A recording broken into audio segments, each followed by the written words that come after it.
দিল্লিতে রাজ্যপালের কনভয় আচমকা অন্য একটি গাড়ি ঢুকে পড়ে অন্য একটি গাড়ি রাজ্যপালের কনভয়ের গাড়িতে ধাক্কা মারে। জানবো আরো বিস্তারিত ভাবে আমাদের প্রতিনিধি শ্রেয়সী গঙ্গোপাধ্যায়ের সঙ্গে নিয়ে টেলিফোনে কথা বলে। শ্রেয়সী, কি জানতে পারছো? দেখো, যেটা জানা যাচ্ছে যে এক্ষেত্রে আজকে সন্ধ্যাবেলায় রাজ্যপাল তিনি একটি মিটিং করে ফিরছিলেন এবং সেই মিটিং করে ফিরে তিনি তার গেস্ট হাউসের দিকে যাচ্ছিলেন।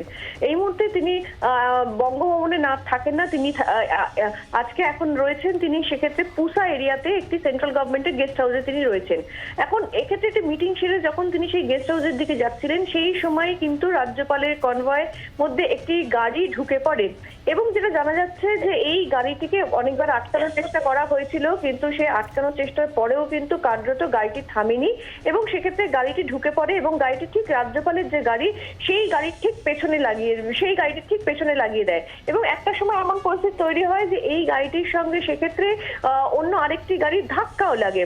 এখন পুলিশ ইতিমধ্যে, দিল্লি পুলিশ এই গাড়িটিকে আটক করেছে ইতিমধ্যেই, কিন্তু এক্ষেত্রে যেটা জানা যাচ্ছে যে এক্ষেত্রে রাজভবনের যেটা সন্দেহ যে এই ঘটনার সঙ্গে কিন্তু কার্যত সন্দেশখালিতে রাজ্যপালের যাওয়ার বিষয়টি যুক্ত এবং এক্ষেত্রে এর পেছনে একটা কোনো ষড়যন্ত্র থাকতে পারে সেটাও কিন্তু সন্দেহ করা হচ্ছে। যেহেতু রাজ্যপাল তিনি নিজে Z+ সিকিউরিটি পান, ফলে সেই জায়গা থেকে দাঁড়িয়ে তার কনভয়ের মধ্যে একটি গাড়ি ঢুকে পড়ছে, ফলে সেই গোটা বিষয়টার সঙ্গে রাজভবন মনে করছে যে এক্ষেত্রে এটার মধ্যে কোনো একটা ষড়যন্ত্র বা একটা কনস্পিরেসি থাকতে পারে। কি, কেন এই ষড়যন্ত্র?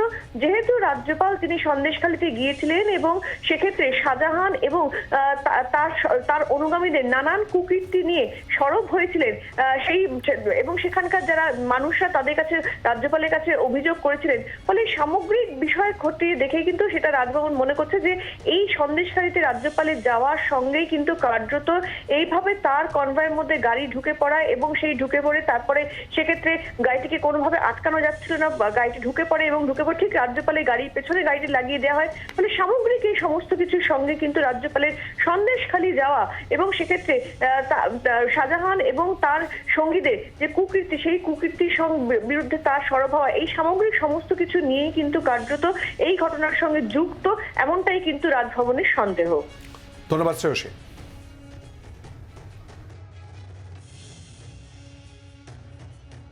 এই ঘটনা প্রমাণ করছে যে এই শেখ শাহজাহানদের প্রতি মমতা বন্দ্যোপাধ্যায় বা এদের স্নেহ কতটা। শেখ শাহজাহান একাই এই কাজ করতে পারবে বলে আমার মনে হয় না, এর পেছনে নিশ্চয়ই কারো না কারো অনুপ্রেরণা আছে। আর পশ্চিমবঙ্গে যিনি সিংহের বাচ্চা হওয়া থেকে সব কিছুতে অনুপ্রেরণা প্রদান করে, তারই হয়তো অনুপ্রেরণা থাকার সম্ভাবনা বেশি।